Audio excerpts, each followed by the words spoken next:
মহিলাদের সাদা স্রাব, যা চিকিৎসা বিজ্ঞানের পরিভাষায় লিউকোরিয়া নামে পরিচিত, এটি এমন একটা শারীরিক অবস্থা যা বেশিরভাগ নারীর জীবনে কোনো না কোনো সময় দেখা দেয়। এটি যৌনিপথ থেকে নির্গত এক ধরনের স্রাব, যা সাধারণত স্বাভাবিক শরীরবৃত্তীয় প্রক্রিয়ার অংশ হলেও কিছু ক্ষেত্রে এটি বিপদের কারণ হয়ে দাঁড়াতে পারে। আজকের ভিডিওতে সাদা স্রাবের স্বাভাবিক ও অস্বাভাবিক দিক, এর কারণ, লক্ষণ, প্রতিরোধ ও চিকিৎসা নিয়ে বিস্তারিত আলোচনা করব। সাদা স্রাব হলো যোনিপথ থেকে নির্গত এক ধরনের তরল পদার্থ, যা সাধারণত শ্লেষ্মা, মৃত কোষ এবং উপকারী ব্যাকটেরিয়া দ্বারা গঠিত। এটি যৌনির স্বাস্থ্য রক্ষায় গুরুত্বপূর্ণ ভূমিকা পালন করে। স্বাভাবিক সাদা স্রাব সাধারণত স্বচ্ছ বা সাদাটে, গন্ধহীন বা হালকা গন্ধযুক্ত এবং পাতলা থেকে মাঝারি ঘন হয়ে থাকে। এর পরিমাণ ও গঠন মাসিক চক্র, হরমোনের পরিবর্তন, গর্ভাবস্থা ও জীবনযাত্রার উপর নির্ভর করে ভিন্ন হতে পারে। সাদা স্রাব অনেক সময় শরীরের স্বাভাবিক প্রক্রিয়ার অংশ হিসেবে দেখা দেয়। মাসিক চক্রের বিভিন্ন পর্যায়ে ইস্ট্রোজেন ও প্রোজেস্টেরন হরমোনের তারতম্যের কারণে স্রাবের পরিমাণ ও গঠন পরিবর্তিত হয়। গর্ভাবস্থায় হরমোনের পরিবর্তন ও রক্ত সঞ্চালন বৃদ্ধির স্রাব বাড়িয়ে দেয়, যা সংক্রমণ প্রতিরোধে সহায়তা করে। যৌন উত্তেজনার সময় যোনিপথে তৈলাক্তকরণ বৃদ্ধির জন্য স্রাব বৃদ্ধি পায়। যোনি একটি স্বপরিষ্কার অঙ্গ, যা মৃত কোষ ও ব্যাকটেরিয়া দূর করতে স্রাব ব্যবহার করে।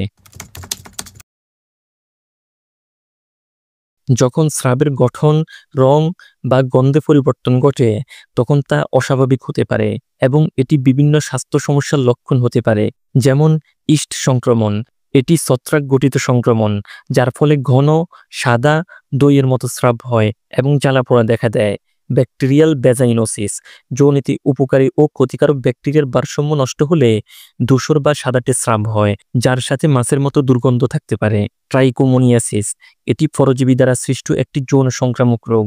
এটি হলুদ ভাব বা সবুজ ভাব, ফেনাযুক্ত ও দুর্গন্ধযুক্ত স্রাব হয়। ক্ল্যামিডিয়া ও গনোরিয়া, যৌন সংক্রামক রোগগুলোর কারণে স্রাবের সাথে ফেলবিক ব্যথা ও স্রাবের জ্বালাপোড়া দেখা যেতে পারে। এছাড়া হরমোনের ভারসাম্যহীনতা, ডায়াবেটিক্স, দীর্ঘমেয়াদী অ্যান্টিবায়োটিক ব্যবহার, দুর্বল রোগ প্রতিরোধ ক্ষমতা বা যৌনিপথে ট্যাম্পন টাইপের জিনিসপত্র ব্যবহারে স্রাব অস্বাভাবিক হতে পারে। স্রাবের রং, গন্ধ বা গঠনের অস্বাভাবিকতা, যেমন হলুদ, সবুজ, পুজের মতো দুর্গন্ধযুক্ত, চুলকানি, জ্বালাপোড়া বা লাল ভাব, স্রাবের সাথে রক্তপাত, ফেলবিক ব্যথা বা যৌন মিলনের সময় অস্বস্তি, প্রস্রাবে জ্বালাপোড়া বা ঘন ঘন প্রস্রাবের অনুভূতি। যৌনিপথের বাইরের অংশ পরিষ্কার রাখতে হালকা গরম পানি ও পিএইচ ব্যালেন্সড সুগন্ধযুক্ত সাবান ব্যবহার করুন এবং পরিষ্কারের সময় সবসময় সামনে থেকে পিছনের দিকে ধোয়া উচিত। সুতির অন্তর্বাস পরলে বাতাস চলাচলের সুযোগ থাকে এবং আর্দ্রতা কমে, ফলে ছত্রাক বৃদ্ধি রোধ হয়।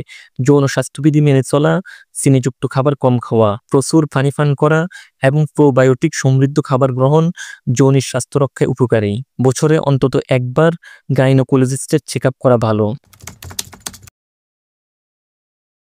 সাদা স্রাবের চিকিৎসা নির্ভর করে এর মূল কারণগুলোর উপর, যেমন ইস্ট সংক্রমণের ক্ষেত্রে ফ্লুকোনাজল ক্যাপসুল বা ক্লোট্রিমাজল জাতীয় অ্যান্টিফাঙ্গাল ক্রিম ব্যবহার করা হয়। ব্যাকটেরিয়াল ভেজিনোসিস, এর ক্ষেত্রে মেট্রোনিডাজল বা ক্লিন্ডামাইসিন জাতীয় অ্যান্টিবায়োটিক ব্যবহৃত হয়।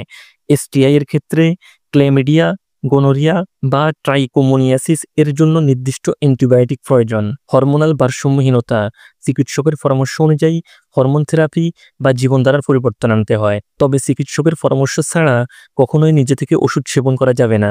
এতে উপসর্গ সাময়িকভাবে কমলেও সমস্যাটি দীর্ঘস্থায়ী বা জটিল হয়ে যেতে পারে। সাদা স্রাব নারীদের জীবনের একটি স্বাভাবিক অংশ হলেও এর অস্বাভাবিকতা গুরুত্ব সহকারে নেওয়া প্রয়োজন। স্বাস্থ্যবিধি, সচেতনতা এবং চিকিৎসা গ্রহণের মাধ্যমে এই সমস্যা সহজে নিয়ন্ত্রণ করা যায়। তো ভিডিওটি ভালো লাগলে চ্যানেলটি সাবস্ক্রাইব করে ফেলুন। দেখা হবে পরের ভিডিওতে। আল্লাহ হাফেজ।